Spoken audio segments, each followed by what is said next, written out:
Hi guys, good morning. ఈరోజు ఉదయాన్నే లేచి వీటికైతే ఫుడ్ అయితే వేశాను. యాక్చువల్గా ఎమిలీ, తారా ఇవి రెండు ఫిష్లు అయితే ఫుల్గా తిన్నాయి. దానికి మన చింటిగాడికి వేసిన ఫుడ్ కూడా ఇవి రెండే తినేసాయి. చింటిగాడేమో అసలు ఏం తింటలేదనమాట. మనం దగ్గరికి నేను చేత్తో తీసుకెళ్ళి అక్కడ పెట్టినా సరే ఆ ఫుడ్ అయితే తినడం మానేసి అటు అటే తిరుగుతుంది. అది దూరం దూరంకి వెళ్ళిపోతుంది. ఎందుకు తింటలేదు అర్థం కావట్లేదు. వీటి కదలికలు కూడా చూస్తే ఎమిలీకి, తారాకి ఫాస్ట్గా ఉంటున్నాయి. ఎమిలీ చాలా ఫాస్ట్గా వెళ్తుంది, ఎందుకంటే సన్నగా పొడిగా ఉంది కాబట్టి. తారా కొంచెం లైట్గా పర్లేదు. కానీ నల్లోడి చింటిగాడు చూస్తే మాత్రం చాలా డల్గా, అంటే నీరసంగా ఉన్నట్టు అనిపిస్తుంది నాకు. లేదంటే వాటి కదలికలు ఎలా ఉంటాయో అర్థం కావట్లేదు. ఫుడ్ అయితే సరిగ్గా తింటలేదు అనమాట. దీనికి నా వైఫ్ థియరీ చెప్పింది అనమాట. ఏంటంటే ఇవి రెండు గోల్డ్ ఫిష్లు అంట. అది గోల్డ్ కలర్ లేదంట. సో కలర్ డిస్క్రిమినేషన్ చేస్తున్నాయి అంట అవి.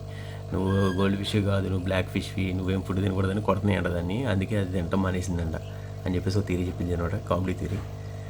సో దీన్ని వేరే బకెట్లో వేసి తినిపించాలి, లేదంటే ఏం చేయాలనేది అర్థం కావట్లేదు.